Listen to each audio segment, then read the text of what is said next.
नमस्कार दोस्तों। मैं हिम्मत सेठ एक बार फिर आपके सामने उपस्थित हूँ एक नए वीडियो को लेकर, नई बातचीत के साथ। दोस्तों, हम महावीर समता संदेश यूट्यूब चैनल से बोल रहे हैं और आपने देखना शुरू कर चुका है महावीर समता संदेश यूट्यूब चैनल।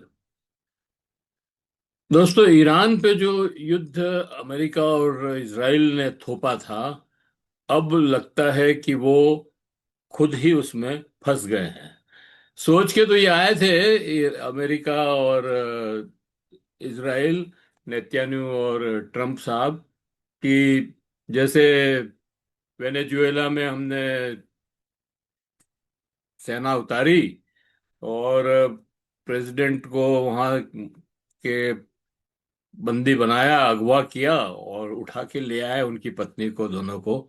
वैसे ही अमेरिका में ईरान में भी हम जाएंगे, कुछ गोलाबारी करेंगे, मिसाइल विसाइल छोड़ेंगे और हवाई जहाज से बम गिराएंगे और ईरान के रिजिम को बदल देंगे।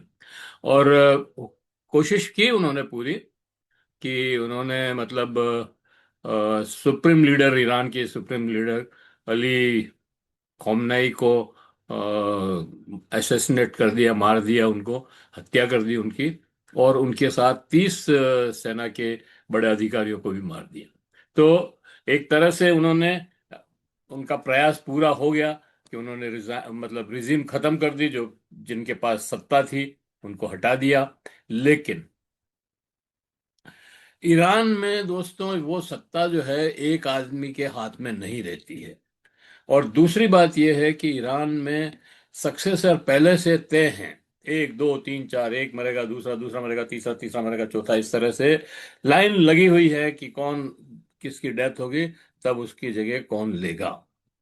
और इसीलिए ईरान की सेना में भी उसका कोई असर नहीं पड़ा और खोमनई साहब के हटने से भी कोई असर नहीं पड़ा। उसी समय उन्होंने दूसरे आदमी को ले लिया और बाद में जो है उन्होंने चुनाव भी कर लिया और खोमनई के लड़के को वहां पर एस्टेब्लिश कर दिया और उन्होंने उस सारी चीज को संभाल लिया। अमेरिका ने सोचा था कि जैसे ये होगा, अमेरिका के ईरान के लोग जो है विद्रोह कर देंगे, कुर्द को हम थोड़ा फुसला देंगे और उनको विद्रोही बना देंगे और उथल पुथल मच जाएगी और वो सब लोग हमारे पास आ जाएंगे। हम अपनी इच्छा से किसी राजा पहलवी जैसे कठपुतली को फिर से यहाँ पर अ, नेता बना देंगे और हमारा काम, तेल का काम हमारा चल जाएगा। लेकिन हुआ नहीं ऐसा। कठपुतली बन नहीं पाई यहाँ कोई। और अब क्या हो रहा है कि इजराइल ने जो युद्ध शुरू करने के लिए अमेरिका को मनाया था, वो इस युद्ध से गायब है। इजराइल पर हमले हो रहे हैं, इजराइल भी हमला कर रहा है, लेकिन उसकी अब वो अहमियत नहीं रही, अब वो महत्व नहीं रहा। अब ये लड़ाई सीधी अमेरिका और ईरान के बीच में हो गई। तो इसमें अब ईरान को हारना है या अमेरिका को हारना है, या अमेरिका को जीतना है या ईरान को जीतना है, ये तय होना है। लेकिन अभी ट्रम्प साहब के लिए मुश्किल ये है कि अक्टूबर में वहां चुनाव है और चुनाव में अगर ये मिड टर्म पोल में ये, अगर ये युद्ध नहीं जीते और मिड टर्म पोल हो गया तो उनकी तबाही हो जाएगी। वो खुद उनकी अध्यक्षता खतरे में पड़ जाएगी। तो इसलिए वो बहुत कोशिश कर रहे हैं कि किसी तरह से एक सम्मानपूर्वक समझौता हो जाए और हम यहाँ से निकल लें। और इजराइल में भी चुनाव है, इजराइल में नवंबर में चुनाव है, तो नेतन्याहू भी इसी फिराक में है कि हम इस यंग जंग को जीत लें तो हमारा जो है चुनाव जीत जाएंगे। लेकिन ईरान ने अपनी सूझबूझ से या अपनी नीति से, युद्ध नीति से इन दोनों को फंसा दिया है और खास तौर से ट्रम्प साहब को फंसा दिया है। इजराइल की तो कोई वक्त भी नहीं है, वैसे भी क्या है उसमें। अगर अमेरिका उसका सहयोग न करे तो एक दिन न टिक सके ईरान के सामने। 12 दिन में देख लिया था कैसे रोया और उनको बुला के लाया और समझौता करवाया। अब ये युद्ध जो है 15 14 15 देशों में फैली। 27 उनके अमेरिका के सैन्य बेसिस हैं, उन सबको ईरान ने ध्वस्त कर दिया है। इस तरह से विस्तार किया उसने युद्ध का कि वो एक पॉइंट पे रहा ही नहीं, टिक ही नहीं। अब ट्रम्प और नेतन्याहू हक्के बक्के हैं। 16 दिन हो गए, आज 17वां दिन है, और युद्ध से निकलने का अमेरिका को कोई मार्ग नहीं मिल रहा है। और ट्रम्प साहब जो है अब गुस्से में ऐसी ऐसी बातें कर रहे हैं कि जिससे मतलब जल्ला कर वो ना खर्क पे हमला कर गया। खर टाइल जो आइलैंड है जिस पर ईरान का पेट्रोल का कंट्रोल है और वहीं से उनका डिस्पेच होता है क्रूड ऑयल, उस पर हमला कर दिया, उसके पास मतलब सैन्य ताकत पर।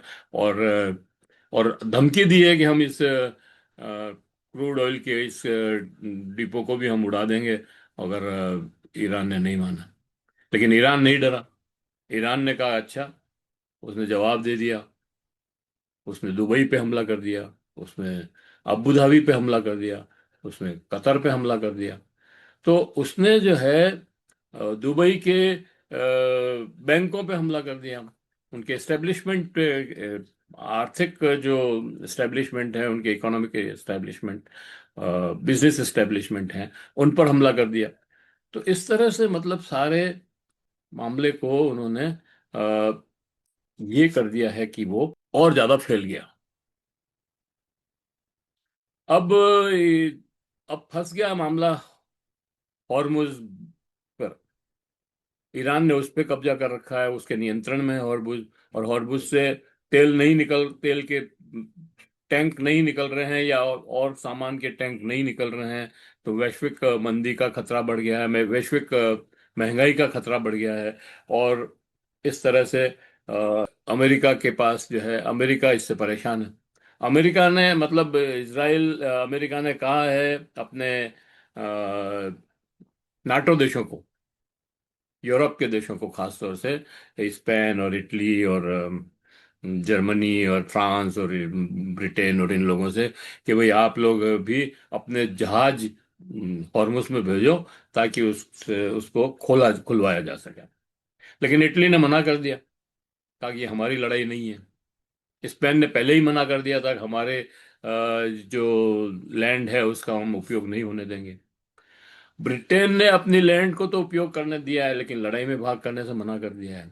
और फ्रांस ने भी अपने जो बेसिस है उनके नेवी के, उनका उपयोग करने दिया। उस पर उन्होंने कुछ मिलिट्री भी, उनकी ताकत भी बढ़ाई है। तो नाटो देश जो है नहीं जा रहे हैं। तो अमेरिका सोच रहा था कि ये नाटो देश हमारी समर्थन करेंगे, लेकिन वो नहीं कर रहे हैं। ट्रम्प ने एक बात कही है कि भाई ये तुम्हारा इलाका है, तुम्हारा तेल है, तुम इसको बचाओ, हमारा क्या है, हमारा क्या है। और उसने कहा कि हमारी फौज और तुम्हारा तेल नहीं चलेगा, अगर तेल तुमको चाहिए तो तुम्हारी फौज भी लगानी पड़ेगी यहाँ पे। तो ये इस स्थिति में आ गए हैं कि आपस में ही इनका युद्ध शुरू हो गया। ट्रम्प साहब ने ये भी कहा है कि तुम्हारी ऊर्जा है और तुम्हारा इलाका है, तुम्हारी ऊर्जा है, हमारे पास तेल है, हमें यहाँ रहने की जरूरत ही नहीं है। मतलब अमेरिका के पास तो खुद तेल निकालता है तो अपने तेल से काम चला लेगा। ये देखना दिलचस्प होगा कि यूक्रेन की मदद लेने वाले देश अब हमारा साथ देते हैं या नहीं देते हैं। मतलब अमेरिका, मतलब ट्रम्प उनको उकसा रहा है या धमकी दे रहा है। खाड़ी देशों में ड्रोन का साया दुबई, कुवैत निशाने पर है। दोस्तों, ईरान ने अपने युद्ध नीति में पूरे क्षेत्र को में इस युद्ध की आग में सुलगा दी है। दुबई इंटरनेशनल एयरपोर्ट के पास ईंधन टैंकरों पर हमला हुआ है, जिसमें दुनिया के सबसे व्यस्त और हवाई मार्गों को हिलाकर रख दिया है। कुवैत, कतर, सऊदी अरब और आसमान में भी दर्जनों ड्रोन गिराए गए हैं। हालांकि ईरान इन हमलों से इनकार कर रहा है। ईरान कह रहा है भाई ये हमने नहीं किए हैं, हम तो केवल अमेरिकन बेसिस पे कर रहे हैं, या अमेरिका के जो इस्टेब्लिशमेंट हैं, जो इंटरेस्ट हैं, उन्हीं पर हमला कर रहे हैं। और सऊदी अरबिया इसको मान भी रहा है। वो कह रहा है अभी ईरान ने अगर किया होता तो वो कबूल करता। और खास तो अब हॉर्मुज जो है, जल डब्रू मध्य, वो युद्ध का मैदान हो गया, सेंटर वो है अब। और उसकी वजह से ऊर्जा संकट, वैश्विक अर्थव्यवस्था पर मंडराता एनर्जी ब्लैकआउट, हॉर्मुज अब एक युद्ध का मैदान है। ऊर्जा संकट अभी तो ये शुरुआत है। अगर रास्ता बंद रहा तो वैश्विक बाजार में तेल की कीमतें आसमान छूने लगेगी, जिससे दुनिया भर में महंगाई का विस्फोट हो जाए। अब महंगाई भी बढ़ेगी।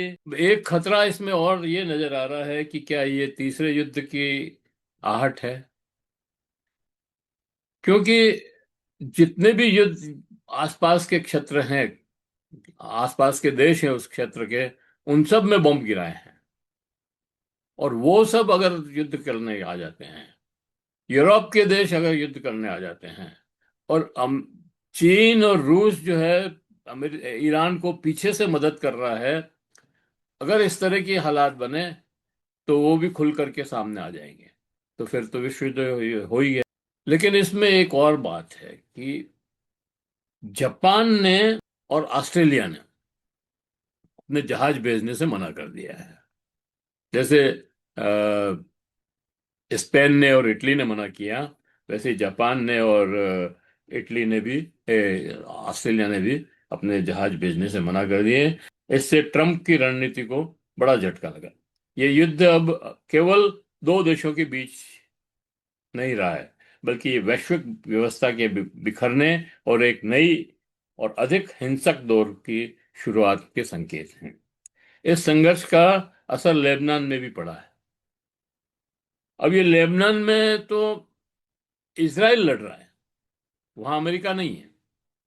इजराइल की सेना लेबनान पर हमला कर रही है, और हिजबुल्ला जो एक मिलिशिया टाइप है, गठबंधन है, सभी जानते हैं हिजबुल्ला के बारे में, तो वो दक्षिणी उत्तरी इजराइल में हमले कर रहा है। बहुत सारी रिपोर्ट्स ऐसी भी आ रही है कि हिजबुल्ला ने कुछ शहरों पे कब्जा भी कर लिया इजराइल के, लेकिन उनकी कोई पुष्टि नहीं हुई है, इसलिए हम उसके ऊपर ज्यादा बात नहीं करना चाहते।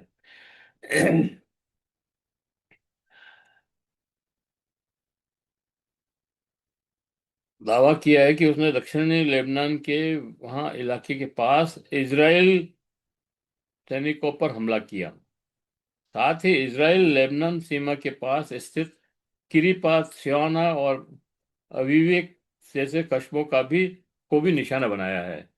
दूसरी ओर इजरायली सेना ने लेबनान के शहरों पर हवाई हमले किए, जहां बड़ी संख्या में लोग घर छोड़कर भागने को मजबूर हैं। 8 लाख लोग शायद यहाँ से पलायन कर चुके हैं। इस लड़ाई में संयुक्त राष्ट्र संघ की जो शांति सेना वहां पड़ी है, उसके ऊपर भी गोलाबारी हुई है और उसके चपेट में आ गई है। हालांकि उनका कोई व्यक्ति मरा नहीं, अच्छा रहा कि उनका कोई हताहत नहीं हुआ। और अंतरराष्ट्रीय मान लेकिन ये अंतरराष्ट्रीय मानवीय कानूनों के विरुद्ध है। सबसे बड़ी बात तो यह है दोस्तों कि अब ये युद्ध बहुत गंभीर स्थिति में पहुंच गया है।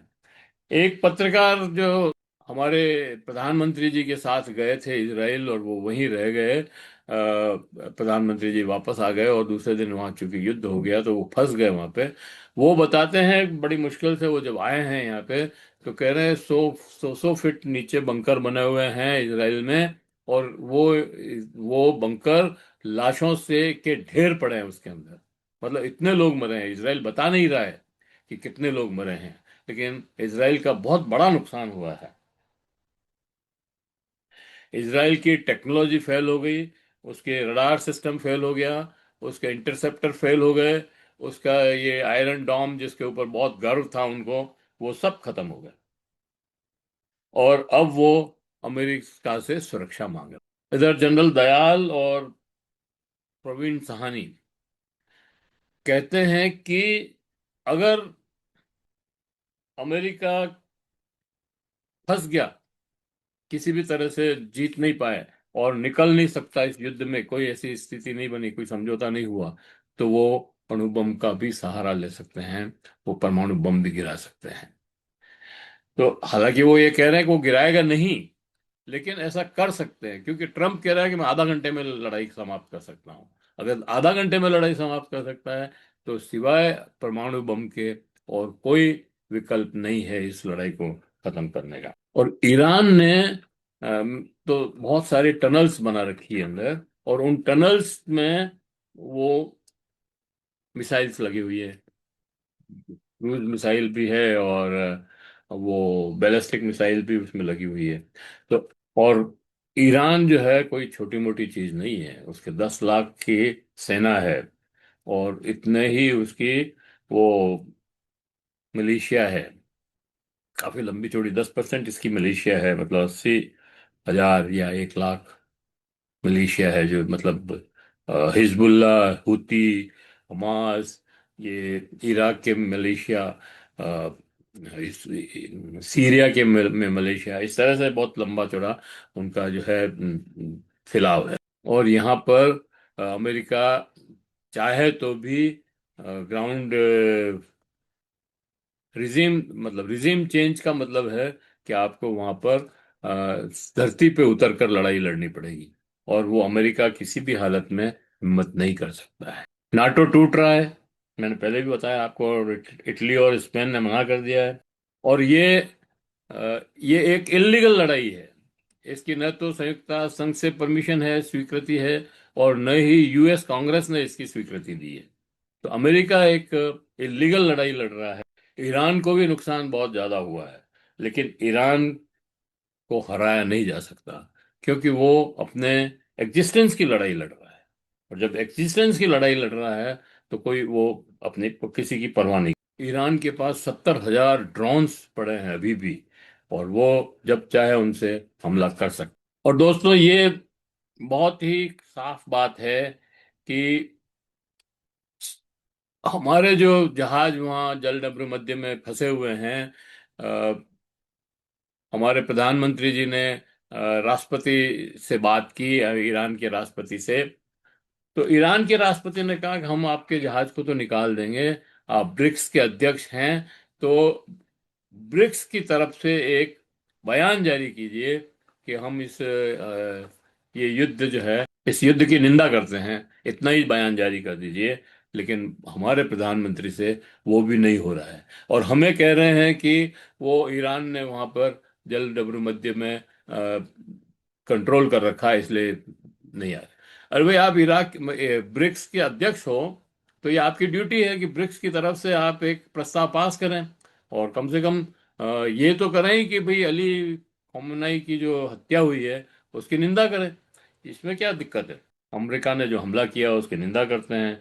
ईरान ये लड़ाई, अच्छा, और ईरान ये लड़ाई बंद नहीं करेगा, अमेरिका को और ह्यूमिलेट करेगा। चीन, रूस या सऊदी अरबिया, ये 3 देश ऐसे हैं जो समझौता करवा सकते हैं या कर सकते हैं। और समझौता क्या होगा?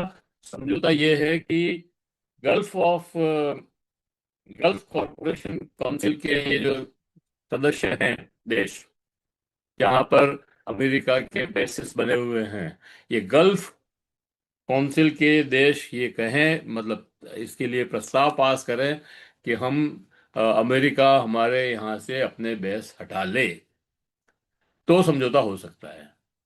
और और ये काम सऊदी अरबिया में हो सकता है, चीन और रूस इसको करवा सकते हैं। तो ये इसका, ये सारी बातें प्रवीण साहनी जो युद्ध विशेषज्ञ हैं, उन्होंने बताई है। तो दोस्तों, ये हम यहीं पे समाप्त करते हैं इस युद्ध को। हमारी स्थिति बहुत खराब है, भारत की स्थिति। भारत तो कहीं 3 महीने 13 में कहीं नहीं है, कहीं दिख ही नहीं रहा है। और जबकि वो ब्रिक्स का अध्यक्ष है इस समय, तो उसको बहुत ज्यादा एकदम से जो है कार्रवाई करनी चाहिए थी, बयान देना चाहिए था और सामने आकर के बात करनी चाहिए थी, लेकिन वो नहीं कर रहा। अच्छा, जाते जाते मैं आपसे ये अपील करना चाहता हूं कि अगर आपने अभी तक भी हमारे यूट्यूब चैनल महावीर समता संदेश को सब्सक्राइब न किया है तो सब्सक्राइब कर लें, बेल आइकन दबाना न भूलें, और अगर वीडियो अच्छे लग रहे हैं तो लाइक करें, फॉरवर्ड करें, और लोगों को भी भेजें। और कमेंट बॉक्स में जाएं, कमेंट लिखें, सुझाव दें। आपके कमेंट और सुझाव हमें और बेहतर करने की ओर अग्रसर करेंगे। जय हिंद, जय भारत। मिलते हैं फिर किसी और वीडियो के साथ। Thank you.